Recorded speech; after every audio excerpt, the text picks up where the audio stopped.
right. Send your well wishes to Mark at gods@digigods.com. He is recovering, should have his voice back soon.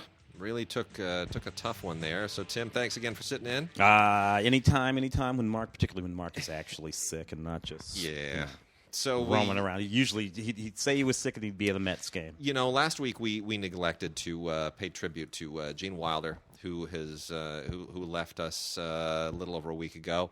And I was going to ask you, if you're going to recommend a Gene Wilder movie or movies, what are your favorites? Well, look, I deeply appreciate and love all those early, the producers and all this. So all of that, Young Frankenstein, I get it. That when people talk about all of it, love it all, right? But growing up in the community where I grew up, when I was growing up as a young black man in St. Louis, Gene Wilder films that immediately come to mind for me include Gene Wilder running around doing perfectly ludicrous things with Richard Pryor, Stir Crazy, Silver Streak. I just can't now. Gene and Richard did a late movie, Hear No Evil, See No Evil, late in Richard's career when Richard was ill and he needed some money and to get pay his SAG dues. And Gene, saint that he was, arranged that entire situation to do that movie. And Richard really wasn't up to it. It's not a movie that I recommend people go see. Frankly, it's a little bit of a hard movie to watch because Richard was not up to it, right? Yeah. And Gene carries him in that movie. Got him paid so he could pay his SAG insurance. This is the whole story. This is the kind of good guy that Gene Wilder was, right? Because this is late in Gene's career too. Yeah. He didn't have a whole lot of movies left in him. Yeah. But you know what? He went out there with his boy and he made a movie, this mediocre movie, so that Richard could pay his SAG insurance, so that he could get his insurance. But anyway, the films with Richard, Stir Crazy in particular, Stir Crazy still plays today. It is hysterically funny. It's so funny. And this is the thing that happens in those Gene Wilder, Richard Pryor movies. The issue of race lives inside those movies. Yeah. Those two guys knew how to live in that issue and to simply make it funny. They understood the lunacies of it. They understood where the humor came from in it, and they live in it. And it's just, you couldn't find two more human beings, more different in terms of their origins, than Gene Wilder and Richard Pryor. Yet they were buddies on screen and off, and in those movies, and you believed every second of it. All right, that's my rant. And it even starts with Blazing Saddles. Blazing Saddles, yeah, sure. Cleveland Lewis. And Richard Pryor wrote on Blazing Saddles too. Yeah. Yes. Yeah. And obviously Willy Wonka is the part that everybody really likes to sort of focus on. But for me, it's the producers is still, I think, his funniest part. I think he's just so beyond funny in the producers. Yeah. What he did was just absolutely amazing, and I love all the stuff he did as a director too. I don't think he gets enough credit for the movies he did as a director. I don't think he gets enough credit for World's Greatest Lover. Yeah. Which I think is incredibly funny. I just born Jerome Silberman, by the way. Yes. Like Melvin Kaminsky. Did you know he was a fencing champion? I did not. I did not learn that until this week is when I learned that on his desk. So and I went and looked it up. And for real too. It wasn't one of those sort of like little things that actors will put in their resume, because they fenced once. Yeah. No, people hired him to teach their children how to fence, and then their children went on to be fencing champions, Olympic fencing champions. That's how good he was, which is weird. We just had the Olympics out, so I was thinking about fencing. Blows me away. Well, interesting little bit of trivia. When he made the Frisco Kid, by the way, he originally wanted John Wayne in the Frisco Kid. John Wayne, for whatever reason... I'm trying to get my mind around it. I know, dropped out, and John Wayne was then replaced by a very young Harrison Ford. Yeah. I'm trying to get my mind around it. Yeah. I don't think John would have gotten many of those jokes. It's and Sherlock, Adventures of Sherlock Holmes' Smarter Brother, also really classic. Fantastic. So, we got a lot of great PBS documentaries and some dramatic stuff as well that I'm going to just roll through real quickly here that you should definitely pay attention to. Churchills Secret, starring Michael Gambon from Masterpiece, is just absolutely wonderful. It's wonderful not just because of Michael Gambon, who is an amazing Churchill. I'm kind of amazed that Michael Gambon hasn't played Churchill yet, because he's maybe the most perfect actor to do it. But this also stars Romola Garai, who I just think is just delightful, a wonderful up-and-coming actress. You've seen her in a lot of television and a few movies. and the priceless Lindsay Duncan, who is, all the British actresses that are great in England, they sort of start to get international attention when they turn 60. Yeah. Did you notice that? It happened to Judi Dench, and it happened to Helen Mirren. That's when they start paying attention again. Anyway, this all takes place during the summer of 1953, and it's when he has become Prime Minister for the second time and has a stroke. And this is directed by Charles Sturridge, who did, of course, Brideshead Revisited and a lot of other really great, outstanding films. It's really, really good. It is definitely worth checking out. I'm surprised it's not on Blu-ray, to be honest. On the documentary front, 9/11 Inside the Pentagon is not a Frontline, but it really kind of should be, to be honest. This looks entirely at the Pentagon aspect of 9/11, which is often overlooked in favor of the towers and the United. Which one was it? The United 93 that 93. crashed in the outside. Yeah. So this goes into the Pentagon end of it, and it's very interesting. Should have been a Frontline. I don't know. This is not a conspiracy film. No, Okay. not in the least. From Nova, Bombing Hitler's Supergun. Also really, really interesting. A lot of people don't realize that Hitler, he had flying saucers and all kinds of crazy, wacky super weapons that wasn't just the Ark of the Covenant. No. They were planning on all kinds of crazy stuff, and they wanted to really blitz London with a super gun that would just unleash 300 shells every hour onto London. It was just going to be a nightmare, and this was going to be a real thing. And that carried over. That crazy super gun idea of his, specifically that idea, carried over to Saddam Hussein in the early 80s. It did. He was. That's right. It was a through line from that event. That's the whole thing. People forgot about when he was hitting Iran with those giant artillery shells. And he was building this giant, long super gun. Yeah. Yeah, absolutely. This is also really interesting. This is from BBC Earth by way of PBS. Koko, the gorilla who talks. All goes back to 1971 and Penny Patterson when she started teaching Koko sign language. And a lot has been written and filmed about Koko. It's all very, very interesting. And this is this really, revisits all of that in a very interesting way and kind of puts it in its historical context. Very, very interesting. Being able to, there's some people I'd like to teach sign language to be honest. Also from BBC by way of Nova, by way of PBS, is Vikings Unearthed, which gets into the archaeology of Viking sites that have sort of really been excavated largely since the 1960s, and what they've taught us about Viking culture and heritage and all that kind of stuff. Really, really, really very interesting. It's all changed dramatically since the 1960s. Shakespeare's Tomb, which is the first time that anybody's actually gone to really do a DNA analysis of his tomb. There had been a notion that wasn't him in there. Yeah, there's all kinds of really interesting stuff, and they do all the computer scans and all that kind of stuff, and so they're trying to sort of separate fact from fiction and figure out what's legend and what isn't legend, and it's interesting. It's a little less interesting than you would imagine it would be. It's not like they're going to find by DNA they're going to go, he didn't really write Romeo and Juliet. That whole thing about who wrote whatever, Christopher. No. From Nature, Jungle Animal Hospital, which is exactly what it is. It's about a jungle animal hospital, which is delightful.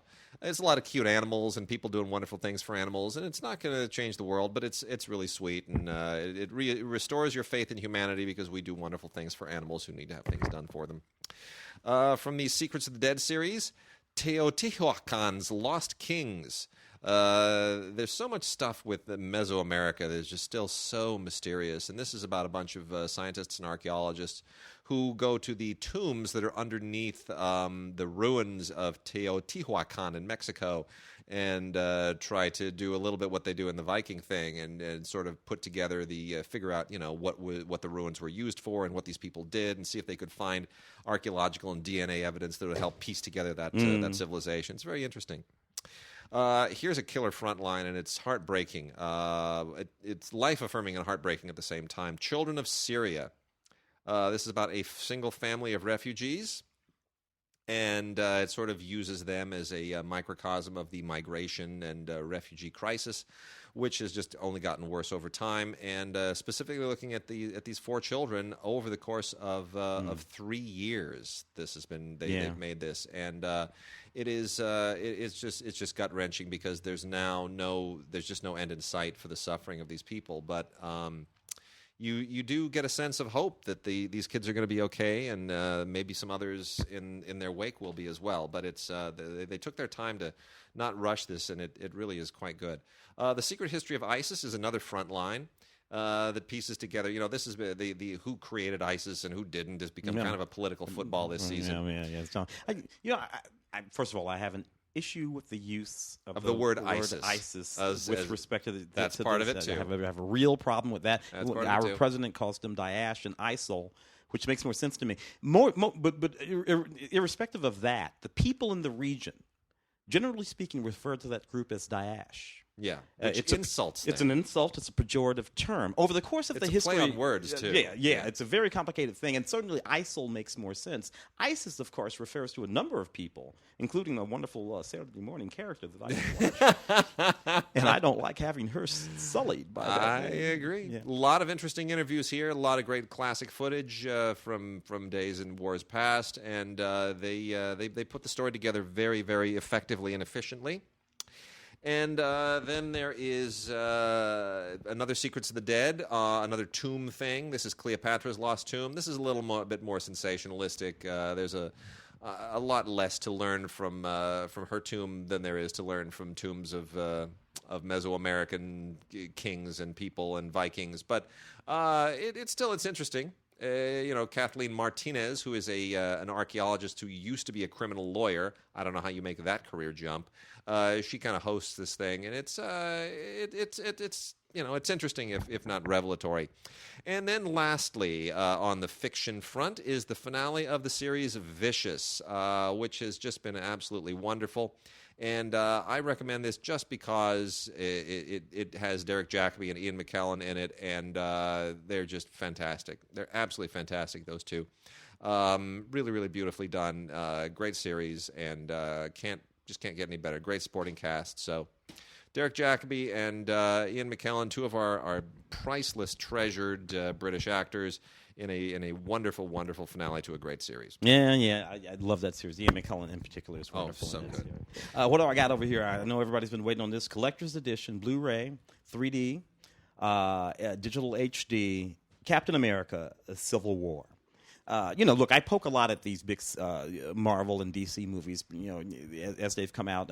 But as they go, this one is actually pretty good. It actually works. I don't think this is terribly well directed. I think they put this together pretty quickly. But I will say, as a standalone the Russo movie, brothers directing. Russo brothers, who did the last, who are doing the next Avengers films, right? Which I think we're going to be 2 parts. Now it's going to be 1 part. I've lost track of that. Yeah, that's what I understand. But they did the last Captain America, and they do a great job with this as well. They make it very efficiently, and it's more about the script than anything else. The whole Captain America, Iron Man split over whether you're going to sort of play party to the government. What they're trying to sort of regulate the Avengers now.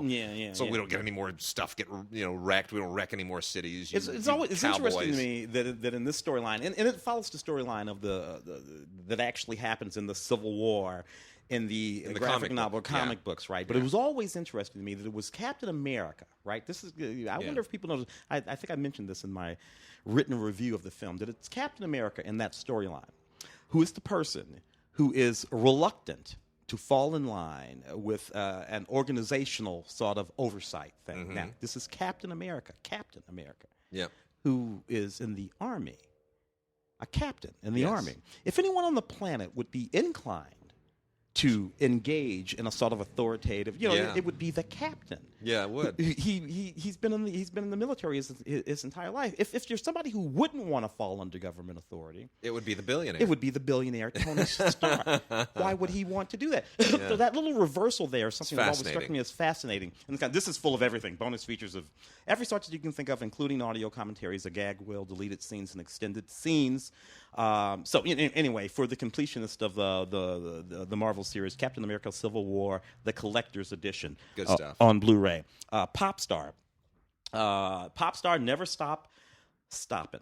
They should have called this Popstar Never Stop Poppin', because this film is absolutely kinetic from the opening moment to the end.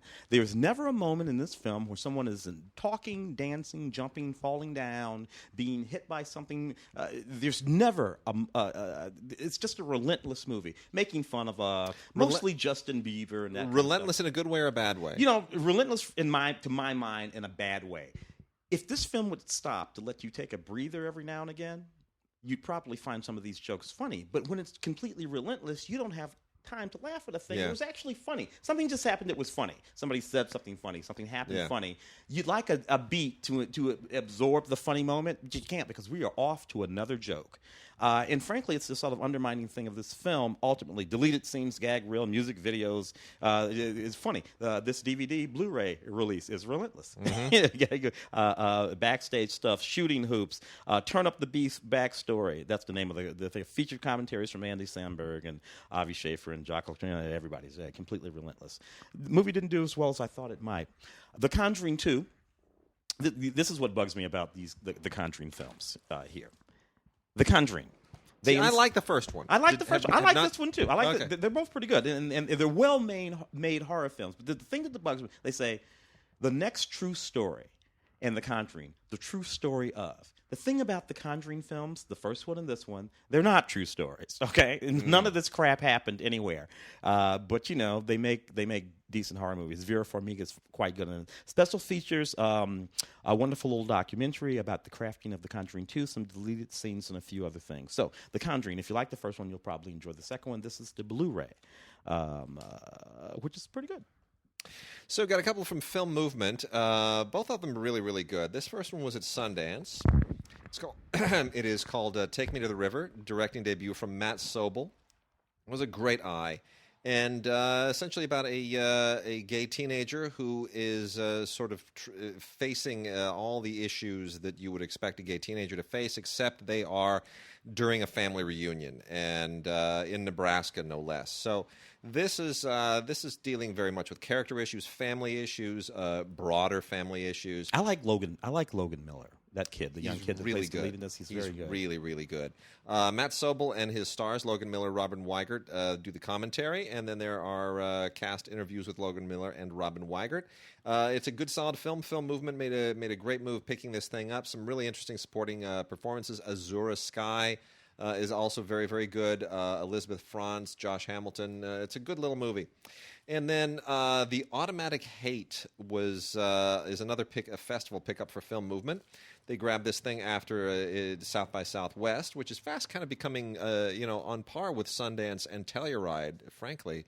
It's becoming and even particularly when it comes to independent films. Yeah, actual independent films, as opposed to films that are called independent but have like George Clooney in them. In fact, Telluride is almost becoming more of a mainstream festival. It's emerged out of that indie thing because it's now concurrent. It sort of glues together Venice and Toronto. Yeah, so it's premiering a lot of films that also play at Venice and Toronto. Correct me if I'm wrong. Telluride, it's the festival where they put out no schedule. Right, you simply go to the movies and you're going to see whatever you're going to see. Yeah, which is an interesting. So the indie torch has kind of been passed to now Sundance, Tribeca, and South by Southwest, and to a lesser degree Seattle. So it's very interesting. Anyway, this is one of those family secret movies, The Automatic Hate, directed by Justin Lerner. Also really well acted, very, very well put together, and Joseph Cross in this case is the star along with Adelaide Clemens, and they play cousins who have to wrestle with this family history secret that is sort of at the center of the film, that deals with their fathers and all this stuff. I'll give you no other details. Commentary with Justin Lerner and Justin Cross, Joseph Cross, and then there's some deleted scenes. There's also a short film on here called Patriot from Eva Riley, which is really interesting. This is a British short film, which is very interesting. Thematically, similar in some respects to The Automatic Hate, hence its reason on here. So those are two good films, The Automatic Hate and Take Me to the River. Film Movement continues to do really, really good. Yeah. Good stuff with festivals. I enjoyed this film when it came out. This is a documentary called All Things Must Pass, particularly salient to folks like us. Wade, I've been here for 26 years. You've born and raised here in L.A. All Things Must Pass is about the Tower Records that was on Sunset Boulevard. Man, I spent so many hours in that place. In the 26 years, it was it was a thing. The Tower Records. I'm sure all communities have all the way back like to the this. 60s. But this has to be a unique thing because, in fact, it was the spot where rock stars, both of the community, that Tower Records wasn't too far from Laurel Canyon. Yep. And in Laurel Canyon was the spot music scene. Where the music scene was. Everybody lived in Laurel Canyon at one point or another from the middle 60s until much later. And this Tower Records was relative to all of that, the performance that's there. And it was literally right at the beginning of that part of the Sunset Strip where all the clubs were in West Hollywood. The whiskey, the whiskey, go-go, the rainbow. The rainbow, right down to the Coconut Teaser. I can't tell you how many times I played at the Coconut Teaser. All of that was right there. There was a Holiday Inn that was like the rock and roll Holiday Inn where all the rockers would go, where Johnny Depp would go and tear up rooms and all of that. That's all in that run there. This is directed, by the way, by Colin Hanks. Tom Hanks' son. Tom Hanks' son, sort of a child of that period. So a really, really neat movie, particularly, if you happen to grow up around here. All Things Must Pass. So Vaxxed, from Cover Up to Catastrophe.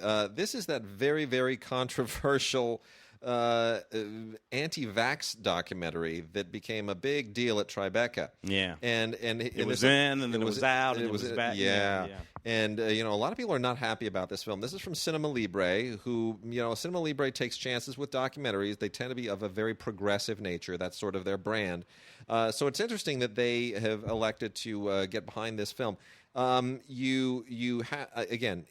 I would recommend people watch this film. I am very much pro-vaccination. I have no qualms about saying that. I've got a 3-year-old daughter who has had all of her necessary vaccinations and will continue to get them. There's just no way that I'm not gonna vaccinate her. However, we have met people who do not believe in vaccination. We don't let our daughter play with their children, but they have a point of view, and it is important to understand their point of view if you want to at least empathize or have a discussion or a dispute. You got to know where they come from, and this is a good primer in that. What's relevant here in this discussion of vaccinations is the understanding of what's going on in the mind of people who do not. That's what's relevant. There is no question about the efficacy of vaccination. Take it from me, a guy, I was in the military for years. They shot me up with everything on the planet and sent me all around the world, right? To places where people were getting sick and dying from all kinds of horrible things. Never got sick, and I didn't die. I'm still here. Why? Because the United States government wisely shot me up with everything that you're supposed to get shot up with. So that's what's interesting and important about these films is that it's the mindset. It's like what's going on in the zeitgeist, not the science. When they question whether or not there is a controversy, whether or not there's a scientific controversy, that's when I come to have an issue. Yeah. And that's what sort of happened with this film, which is why it was in Tribeca and then not in Tribeca. And this is what's interesting. Like so many films, they put all of the little laurels of all the festivals that it's been in, but they also put, if you notice down there, they put World Fest Houston and Tribeca with little X's through them. Little X's, meaning, we were banned, so it gives it a little taboo quality. It's worth checking out. Vaxxed, from Cover Up to Catastrophe. Whether you agree with it or not, it is worth knowing this point of view. Yeah. I got one over here. This is a really, really. Oh no, actually, that's the wrong film. I'm gonna do the Wonders of the Arctic 3D instead. Oh yeah, it's a beautiful documentary about that, narrated by Victor Garber. It's one of those things where you have the polar bears, out there on those lonely floating icebergs, and basically what this film does is attempt to understand what's going on in the Arctic, literally what animals are in distress, what the ice floes are actually doing, and it's beautifully shot. They go both above the ice floes and beneath the ice floes. You have this extraordinary IMAX filmed sort of photography that's attempting to get out of this. What I do like about it, it's a David Lickey film. What I do like about it that it's not a sort of left wing environmentalist sort of screed. It's not that. Yeah. This is beautiful. these Enjoy it places. with us. Enjoy it with us, and and then there's some relative facts about some of the things that are actually happening here that no one can really argue about. Particularly, same thing with a second film from the same company called The Last Reef, Cities Beneath the Sea. An extremely beautiful sort of film for IMAX experience beneath the ocean, across several tropical reefs. So look, even if you don't do anything but put this stuff on and just watch it and listen to, again, some of the facts being reported in these films about what's happening to some of these pristine areas, it's worth it for that, if nothing else. So really, great little documentary here called Sons of Ben, the movie. This is just so unbelievably interesting. So here's the deal. Major League Soccer, I know Mark and a lot of other people don't really get into soccer, and that's fine. I'm a soccer maniac. So in Philadelphia did not have one of the original Major League Soccer teams. And for soccer fans in Philadelphia, that was a really big deal. And they always expected one. And after a decade, still didn't happen. So a bunch of people in Philadelphia created a fan group called Sons of Ben, named for Benjamin Franklin, of course, Philadelphia, Benjamin Franklin. And the purpose was to basically be a lobbying group to bring a Major League Soccer team to Philadelphia. And that's basically what this story is, and it's an amazing grassroots story of soccer fandom in a place that was resistant to really validating that, and it is quite a story. It is surprisingly not really about soccer, but it's really about the people in this group and what this effort did for them and the bond that it created, and it's really interesting. It's such an unusual story. Got another doc here. First Monday in May, which is all about the Costume Institute's fashion exhibition at the museum, at the Metropolitan Museum of Art, and this whole vast, elaborate thing that they did in 2015 called China Through the Looking Glass, which is this just really gaudy, weird, elaborate, just I don't even want to call it a show. It's like part costume show and part art exhibition, and it's just one of those things that could only exist in the fashion world of New York. It's a very, very unusual thing. Anyway, this is all about how it was put together, and there's almost no real way to explain it. It's like fashion meets museum meets modern art meets showbiz. It's just it's a fascinating thing. Anyway, this is the first Monday in May, and then also have a documentary here this is actually really, really good. This is from Film Movement called Paparosen, by a filmmaker named Gaston Solnicki or Solnitsi. Which is one of these very personal family films. There are a number of these that come out every once in a while. People who shoot basically documentaries about their own family history, but it becomes more than just a home movie. It's more than something that's just relative to their family. It's interesting to everyone's family. And in this case, Solnicki is basically beginning with the story of his grandmother, who's a Holocaust survivor, and it dovetails down from there, and how that affects just about everyone in the family, and how the family history really, really trickles down to even many, many generations later. Solnicki is now Argentine. The family, of course, emigrated from Europe to Argentina, but those roots are still very, very strong. So that is a very, very interesting film from Film Movement called Papirosen, Papirosen. I have this extraordinary documentary. It's called Hand Gestures. Stuff in here that I did not understand, that I did not know at all. All right. So this is a film about an Italian foundry that's been around for more than 100 years, where they cast bronze sculptures, right?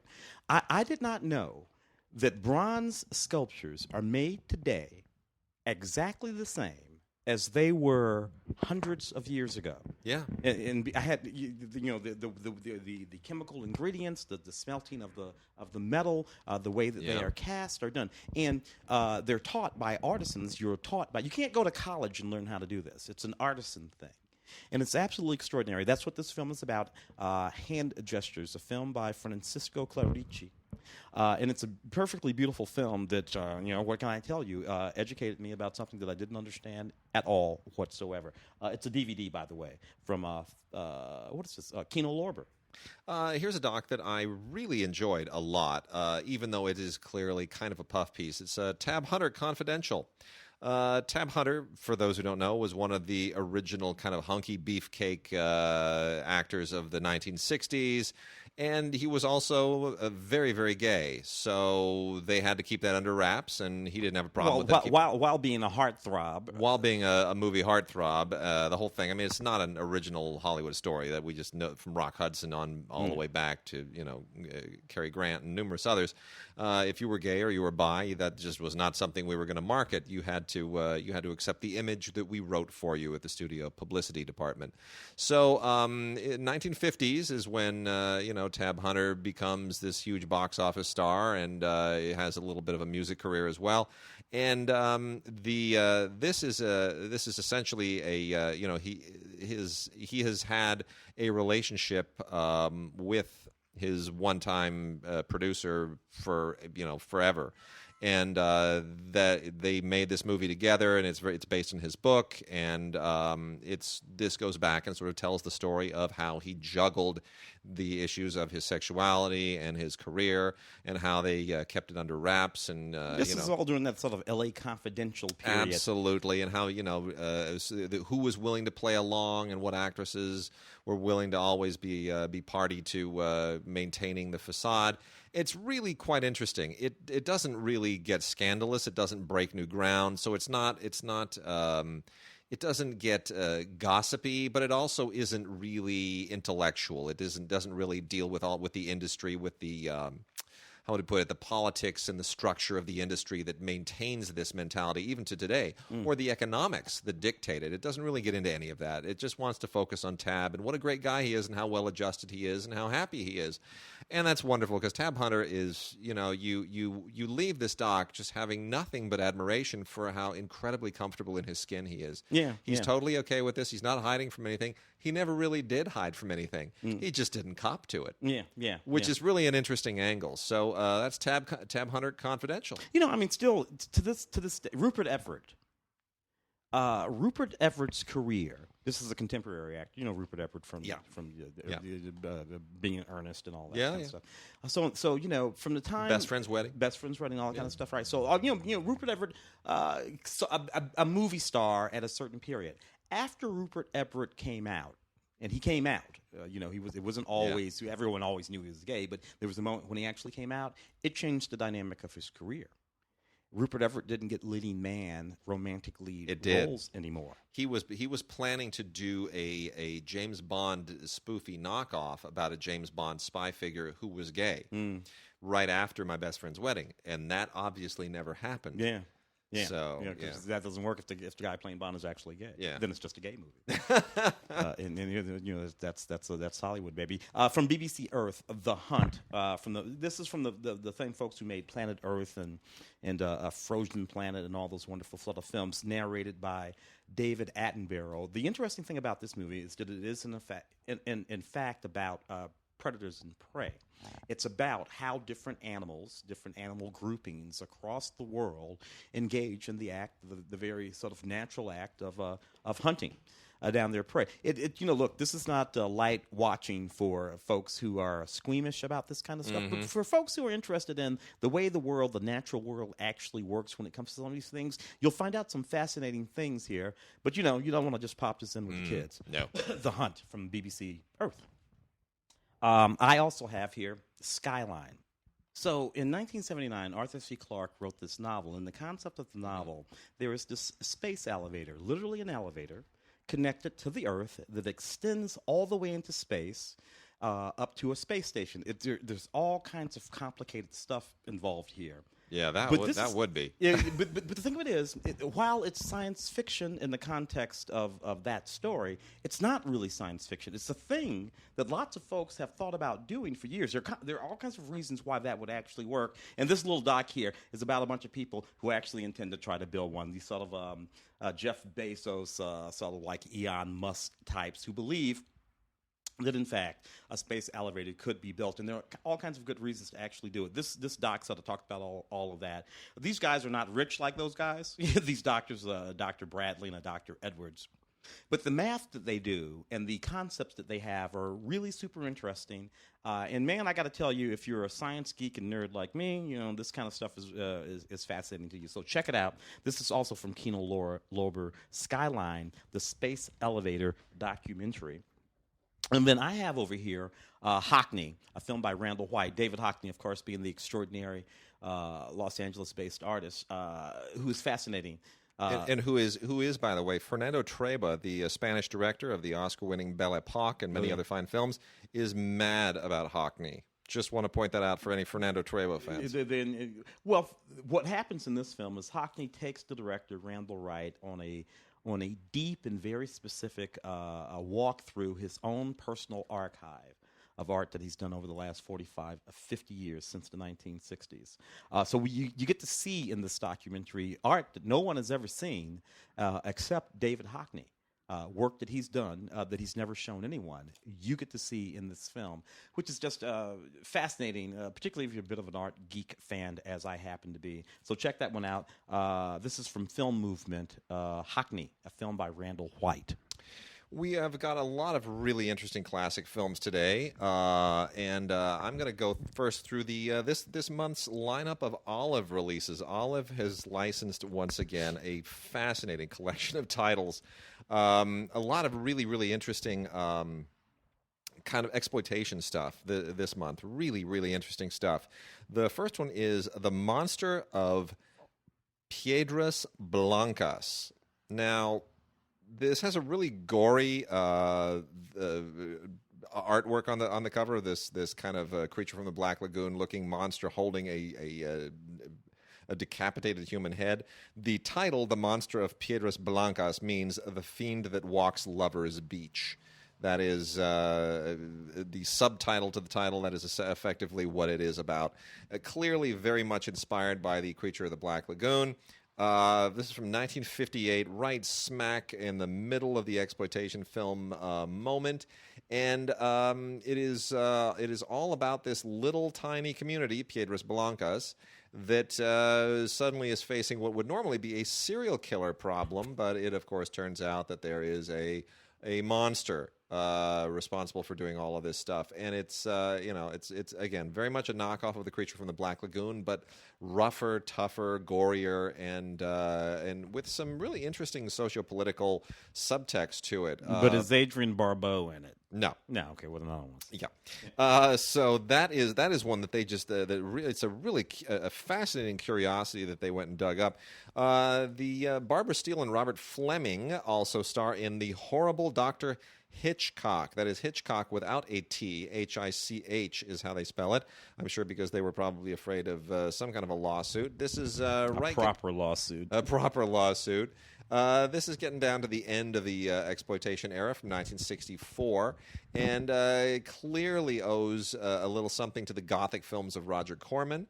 It's kind of in that same vein, which it's a little bit between the Roger Corman Poe films and the Peter Cushing and Christopher Lee films that they made for Hammer. It has kind of a little Gothic imprint of both of those, and it works well. It's a bit of a mad scientist film. It borrows a little bit from Frankenstein, The Bride of Frankenstein, and all that stuff. It's an interesting movie. The Horrible Dr. Hitchcock, Hichcock. Jekyll and Hyde Together Again is a wacky, nutty 80s era riff on Jekyll and Hyde, directed by Jerry Belson, who was a big sitcom director, stuff like The Odd Couple, did a lot of stuff with the all the great sitcom guys, but with Gary Marshall in particular. But I don't know that this film works very well. It feels like a really kind of weird, low-budget precursor to stuff like My Science Project and Weird Science, and it feels like that stuff is about to hatch out of this movie. Yeah. Still, it is an interesting 80s era throwback. It feels of the 80s. It's very much the vibe of the 80s, the sensibilities of the 80s. So it is an archival film in many respects.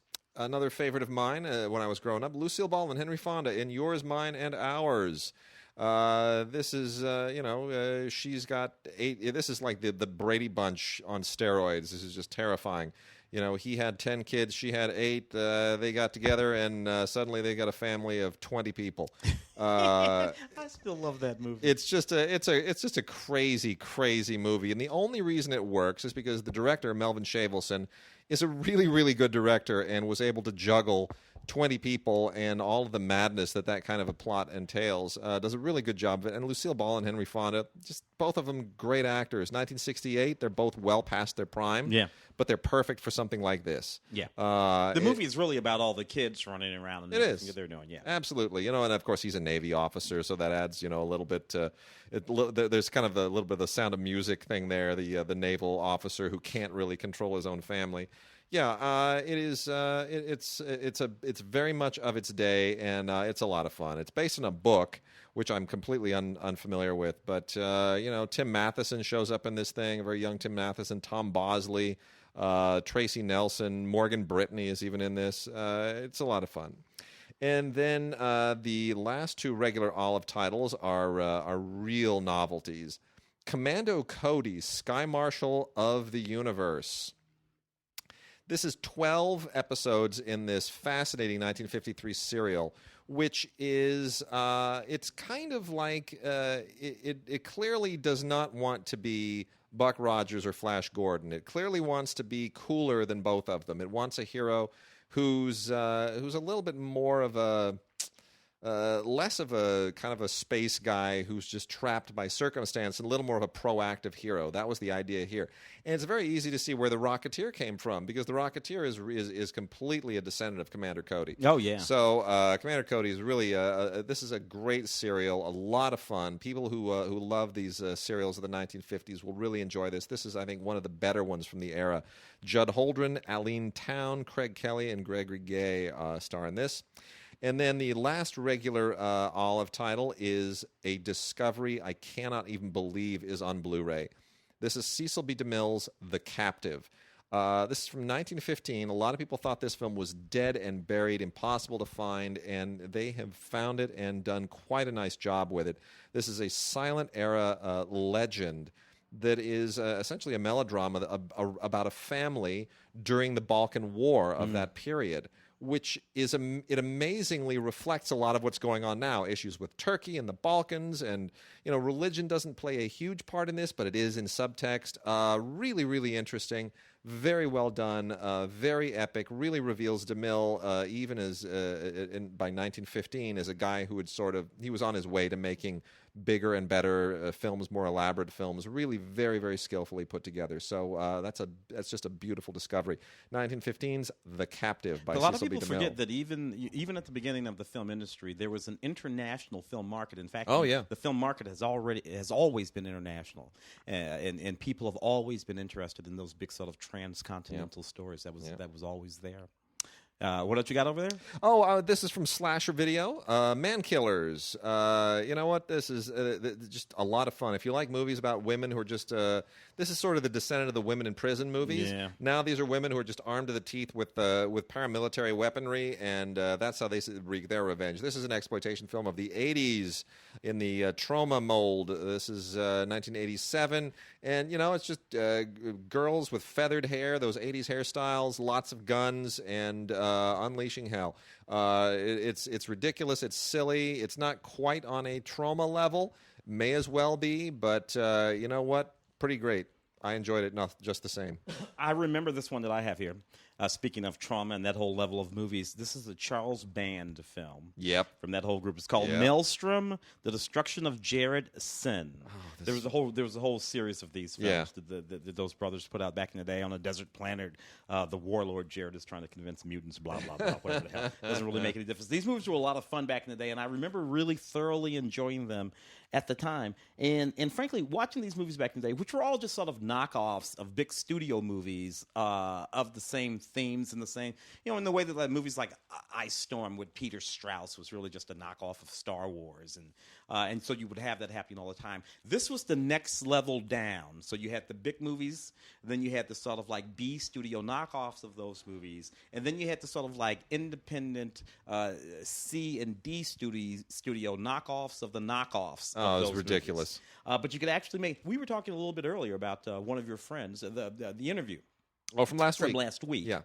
And getting movies made in the genre. Yep. That was what was going on with these guys, way back in the day. So Charles Band, it's high noon at the end of the universe. You got to love that tagline for that one. I have here Raising Cain, 1992. Oh my gosh. Brian De Palma. Yep. John Lithgow, Lolita Davidovich. Look, I did. This is one of those cheesy. It's De Palma doing that Hitchcock, fake Hitchcock mode. Yeah. And look, I did the junket for this movie, and I remember specifically, even in '92, not having any idea whatsoever this movie was about, and I still don't. Nevertheless, this movie, the most interesting thing about it, it has a never before seen. What he's done here, De Palma, there were issues with the movie at the time. He has reordered the movie as he originally intended it to be laid out in the film. It will supposedly make it clear, a little bit clearer about what's going on. It's something like what's going on in Dressed to Kill. Remember that movie, Michael Caine? Absolutely. And all that kind of stuff? There's a split personality kind of thing going on in the movie. So I intend to watch this so that I can figure out after 24 years what the hell's going on in it. Brian De Palma's Collector's Edition, Raising Cain. And then I've got Transformers the movie. The animation Transformers the movie, which in fact is a film, let me get my dates right on this, that came out in 1986. What's interesting about this film, Transformers the movie, is the voices in it. You have Orson Welles, you have Robert Stack, and you have Leonard Nimoy doing the sort of main characters in this Transformers, the movie. I didn't see this movie back in 1986 when it came out, and I haven't seen it. I've seen, of course, all of the Michael Bay films, all of the Michael Bay Transformers films. Somehow in my gut, I'm pretty sure this is going to be better than those Michael Bay films. I haven't seen it yet. I'm going to plug it in. I'm going to check it out, but I think it'll be better. On Blu-ray and digital download, so you can check it out pretty much anywhere. Those are some of the voices in it. There's a featurette and some storyboards and some other stuff. Really, seriously, Orson Welles, Leonard Nimoy, and Robert Stack. It's not bad. In the middle 80s, doing the voices of the Transformers characters. All right, we got foreign and television left. Just a few titles. Real quickly, on Blu-ray is Godzilla 1984, The Return of Godzilla. Is it any better than any other Godzilla film? No, it just happened to be in 1984. They made another Godzilla film, a Toho Godzilla film, and it's just as cheesy as all the ones you remember from the 60s and 70s, and that's kind of fun. That original Godzilla film. I mean, the original. The original, yeah. Actually, I like the one that's edited that has, Raymond Burr in it, too. Yeah. I like that, too. But the original Gojira. Yeah. That's a very dark and very serious film. Yeah, these aren't. The guy in the rubber suit notwithstanding, but after that was kind of, No, this is, this is silly. They're just trying to get this thing kick-started again. 1984, Godzilla 1984. It's a guy in a suit, and it's silly, and you can watch it in English or you can watch it in Japanese with subtitles. I have to say, I prefer watching these films in English. It just makes it more ridiculous. I don't know why. It's how I watched them as a kid. A fantastic Criterion release this week, which makes me so happy, so happy. This is the story of The Last Chrysanthemum. By Kenji Mizoguchi, who I think is far and away the most underrated Japanese director of all time, because he's not really a Japanese new wave director. He didn't come around at the same time as Kurosawa and Ozu and that particular generation. That was not his thing. He was an earlier pioneer. He pioneered that period in the 1930s mainly, 30s and 40s. That was his era. And Mizoguchi is a master, and his films are not sufficiently appreciated here in the West. It's just too bad. So the story of The Last Chrysanthemum is essential viewing for anybody who wants to really, really understand the poetry of his films. Again, made in 1939 when the rest of the world was watching, or at least Hollywood was watching everything from The Wizard of Oz to Gone with the Wind to Mr. Smith Goes to Washington and all the other films of 1939. But those who were elsewhere in Asia and to some degree in Europe, anywhere that Japanese films were getting any kind of distribution, or even perhaps a handful of art houses in the United States at that time where it was possible to see a foreign language film, I would assume, certainly 39, you're not going to be seeing Japanese films here. No. There's no way. No, because we're about to go to war with them. Yeah. So wherever we were thinking about interning people even. That's way early. That's not even going to be a chance.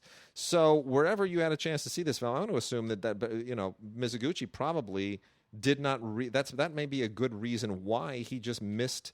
Or the world missed out on him, because his films were being made in Japan at a time when it just wasn't possible to get them out. Because Kurosawa didn't really break free until after the war. After the war, yeah. Well, in any case. And then there was sort of a retrospective period for Kurosawa where we went back and looked at all those movies. He missed that. Yeah. Well, Mizoguchi, just an absolutely masterful filmmaker. Beautiful, beautiful camera work, wonderful photography, heartbreaking performances. And this is a very, very simple story about the adoptive son of a kabuki actor who is trying to make it in doing what you're supposed to do in kabuki, which is that the men play, certain men specialize in playing female roles. And the way that this it's how this all dovetails into various family relationships, and it's a very slow build.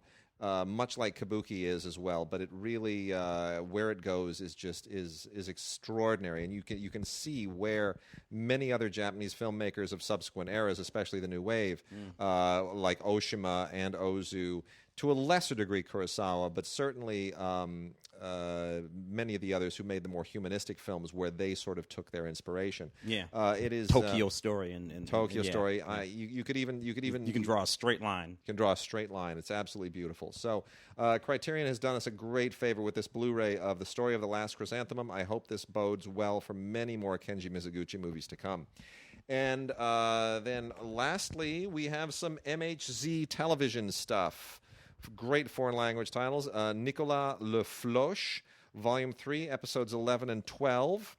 Continuing the great Nicolas Le Floch series from France, which is just really great 18th century detective stuff out of French television. They do a really great job. Wonderful period recreation. I mean, it's a procedural from the pre-revolutionary period. What do you want? It's fabulous. Really, really good performances. We've covered that before. Pierre Arditi in Blood of the Vine. This is season 4. We've talked about this series as well. This is basically Murder, She Wrote, except with the guy that loves wine. And then the Little Murders of Agatha Christie. Little Murders of Agatha Christie. This comes from France. So this is a French take on Agatha Christie, and a number of her most popular mysteries done French style. Hercule Poirot and Miss Marple mysteries specifically, The Moving Finger, Five Little Pigs, The Ebb and the Flow, The Knife in the Neck, and Sleeping Murder. And I got to tell you, Agatha Christie works in many respects better in French than in English. Yeah, interesting. It's kind of a nice twist. I never think about it much, but those titles are so sharp. The Knife in the Neck, The Ebb and the Flow. Just really, really fantastic stuff. I got a couple here that I'm going to knock off for. So this was one that a lot of people missed, despite the fact that it's nominated for several Emmys all the way. It's the story, Bryan Cranston and Anthony Mackie. LBJ Cranston playing LBJ Martin and Martin Luther King Jr. And it's about that first year in office, LBJ's first year in office, after the assassination of Kennedy. And when Dr. King was lobbying hard for the passage of the Civil Rights Act, which is something that LBJ wanted to do, in trying to. So all the events of Selma and all of that kind of stuff is relevant in the context of this film. This film sort of like goes behind the scenes of all of that. Bryan Cranston doing an outstanding job as LBJ. Let me tell you something about Bryan Cranston. We think about Bryan, we think about Breaking Bad. Okay, great, fantastic, good work on Breaking Bad. Bryan Cranston is an outstanding character actor. He did excellent work year ago, maybe it was 2, as Trumbo. Played Trumbo in that movie. Best thing about that movie is him playing Trumbo.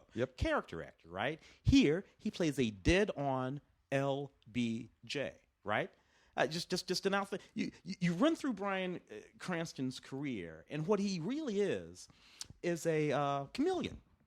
And Bryan Cranston is a classic character actor, the way character actors used to be. He can simply play the guy. He will become the guy. He'll do the damn thing.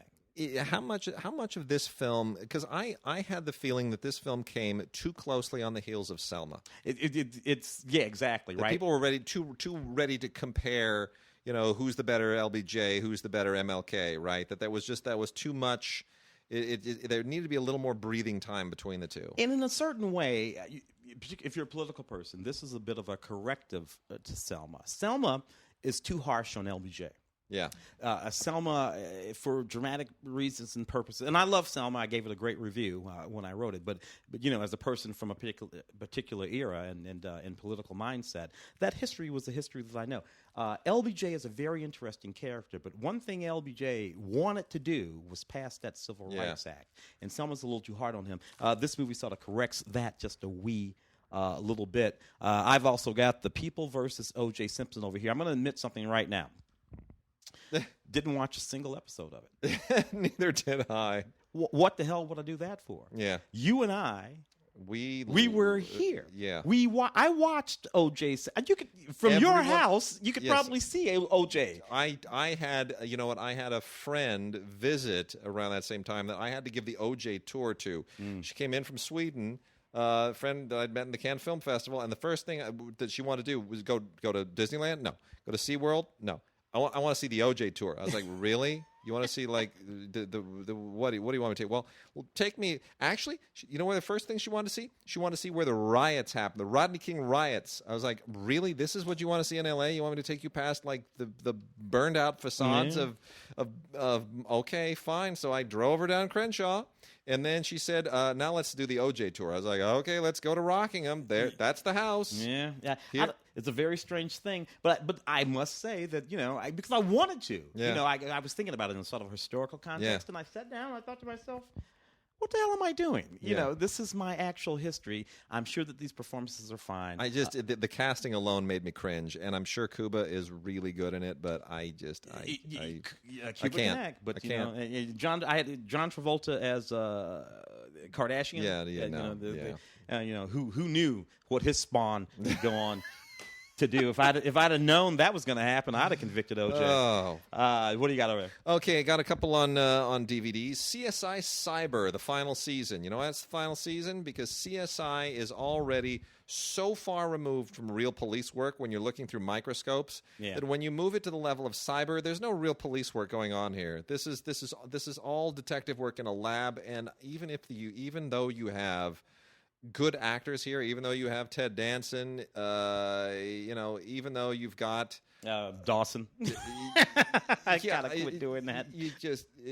I'm sorry. James Van Der Beek. James Van Der Beek. Yes. Dawson. I shouldn't do that. Yeah, James Van Der Beek. Even though you've got Patricia Arquette, it's dull. It's just a dull series. You can only go CSI so many times. Yeah, it's unfortunate. It's really unfortunate. So CSI Cyber, the final season, that dies a welcome death. And then actually a show that's much better than I really ever expected it to be, Chicago PD, season 3. Dick Wolf, when he ran out of Law and Order series to do, he turned to Chicago and decided he was just going to do a show about every single first responder that he could, all the first responders in Chicago. And this is the third of the 3 shows. He's got his cop show, his fireman show, and his doctor show. So Chicago PD season 3. This is the third. It's a good show. I got to be honest. Along with Chicago Fire and Chicago Med, and there are crossover episodes to make sure that you're aware of the other series. Yeah, you got to do that. But it's a good show. Talk about a dynasty. I mean, Dick Wolf is just—it's ridiculous. He just finds a way. But anyway, there are really, really good stories here, and it's gritty, and in many respects, I think it's better stuff than Law and Order. So that is season 3, 23 episodes. Well done. I've never been able to get my mind around that. I have here the complete first season of Quantico. Yeah. Okay, look, I don't like this series. A lot of people love this series. A lot of people love this series. Started out watching the series, watched the first 3 episodes, and, after 3 episodes, this was a perfectly ludicrous television program. With these beautiful people all joining the FBI. And as we sort of work our way through which one of these people is some sort of underground terrorist or whatever the hell is going on in this series. But I don't know. Again, I found it to have no connection whatsoever to any sort of real police work, certainly FBI work, any place on the planet. Nevertheless, a lot of people love this. And look, I can see that this young lady who leads the show is absolutely breathtaking and beautiful, Miss Chopra. And, I'm glad she's on television. I just wish she was in a better television program. Nevertheless, a lot of people love it. Last one I have over here is a show that I, in fact, love. I'm nutty about this show, and it really doesn't make any sense. One of the better DC shows, The Flash. This is the second complete season. Love this show. I love The Flash. Look, the only thing I don't understand about The Flash, I don't understand why the kid who plays the Flash in this television show, Grant, whatever his name is, not in the movie. It's not the kid playing the Flash in the movie. Because Warner Brothers is not smart, and they seem to think that that if you're making movies, you want somebody like Zack Snyder godfathering the movies, and that for television, Greg Berlanti, whatever mistake he made with the Green Lantern movie, forget about that. He's figured it out on TV. All these shows. All of his DC stuff, Supergirl, and we're going to talk about Arrow here in a second. When you finish that, they're all sharp. Yeah, they're all really sharp. They should let Berlanti hand him the reins, let him do the movies too. He could tie all these things together. Tie it all up. Anyway, I thoroughly enjoyed this digital HD with ultraviolet, so you can watch it just about any place. 4 hours worth of special behind the scene features. The Flash, and season. Likewise, the 4th season of Arrow, which is the amazingly smart reinvention of Green Arrow that Berlanti did for television, which is just. If there was one member of the Justice League that I never would have imagined they could actually figure out how to put into a series or a movie, it would have been Green Arrow. Yeah, because he's got the little Robin Hood cap and the whole thing. He said bow and arrow. It's like, how does this ever even escape a comic book and feel not dorky? You know what? He did it, and that's why I think Berlanti is the man. Arrow is a really sharp show. It keeps getting better. With Hive, HIVE, the evil organization of Hive in the picture, it just gets better and better, and Canary is in this thing, and it's so cool, and it keeps getting better, and I love what they're doing. Tons of featurettes. There's a great crossover bit with The Flash. They've done a couple of those. Yeah. And, unaired scenes and gag reel. This, again, like The Flash, is Blu-ray and ultraviolet. It is terrific. With Supergirl coming over from the network, I think CBS it was on, to CW. The CW, which produces all these shows together in a block. Yeah. I imagine we're going to have some. We've already had a crossover Supergirl Flash last season. Although I don't like the guy who's playing Superman in Supergirl. I think that's mistaken casting. Frankly, they should have never, ever shown us Superman in Supergirl. We don't need to do that at all. No. That's just, Nope, there you go. Not good. Yeah.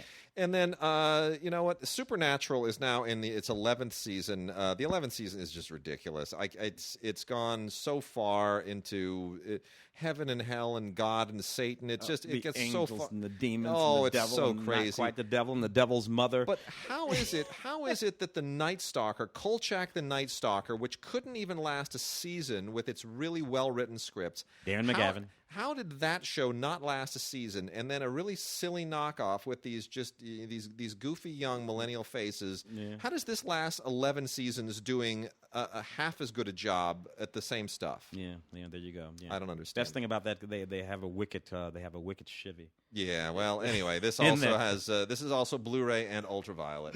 I've got Limitless, the series, season 1 here, DVD and digital. So the original film, which was what's his name, Bradley Cooper, yeah, which I saw and did not like. Then the series, I didn't either. I didn't like that movie for all kinds. It's about a guy who takes a pill. He allows him to use, a big chunk of his brain so he can Sherlock Holmes things and all that kind of stuff. Which is first of all, that's a cheat anyway. You take the pill, give me the damn pill. I'll take the pill. But whatever, they can do that. So this is a television program that takes a different guy and it gives him the pill, and he can go out and solving crimes and all. He's a quirky guy. Every blue moon, they bring Bradley Cooper into the show. To give the show a boost, or to I don't know, whatever, give Bradley Cooper's career boost or whatever it is. Anyway, I don't particularly like this show any more than I like the movie. The cast is good though. You got Grant Hill and a few other people in the show that are interested, and I like the lead actor. He's a fun guy. But it's just not a very good television program. Dropped all the movies again. So, and our last title this week is the 19th season on Blu-ray of South Park, which includes commentary from Matt and Trey. And you know what? This show was kind of getting into a little bit of a rut in recent years, and I think even Matt and Trey are willing to admit that it just sort of, was they were spinning their wheels and finding just whatever was the thing of the week or the thing of the month to poke fun at. That's what they would do. Everything changed in season 19. That's a late moment for a long-running series to switch it up, but they switched it up. And you know why they switched it up? Because they realized that the real-life political soap opera going on in this election year was so absurd and so far-fetched and so insane you can't make fun of it. That if they wanted to keep up, they had to up their game. Yeah. They had to get back in the game, and they had to up their game. So they actually do this as a complete. This is a whole. It's not like a different story each episode. It's serialized. The whole season is a gigantic soap opera on political correctness that is endeavoring to be even more absurd than what we see in the news every evening. And damn if they don't do it. Out, Trump. So they season really 19. I'll admit to it's fantastic. I'll admit to everyone listening now, because I don't really feel bad about it, that I stopped South Park about 10 years ago. Yeah, same here. Which means that I watched South Park for like 9 years. Yeah. Which was that I thought that's pretty. Sure. And I didn't stop it for any particular reason. I didn't have any issues with it. I got a little pissy when the late Isaac Hayes. Sure, when they had that dust up. Yeah, which was not Trey and Matt. That was Isaac. Isaac was tripping. Dude, you can't make fun of everybody else. And then when we decided to make fun of Scientology, you get a little attitude. Yeah. And then, so that all went down. And whatever. That all felt uncomfortable. Yeah. I agree. And I just decided, you know what? This has all been really fabulous. I stepped away. Every blue moon, I would go back to the movie and all of that kind of stuff. But I don't know. 19 years? The Flintstones, yeah. I could do the Flintstones for 19 years. Don't know if I could do sarcastic sort of pop culture humor. It'll be interesting to see what they do with season 20. I'm going to check that one out. Season 20 will be interesting. They'll be back for season 20. And you know what? The fact that The Simpsons and South Park have had these runs is kind of amazing. Yeah. 2 animated shows. So anyway. All right, well, that is it for this week. Mark will be back next week, voice intact, if not his sanity. So we will see you then. Tim, thank you for 2 wonderful more weeks sitting in. Thank you for having me. See you next week.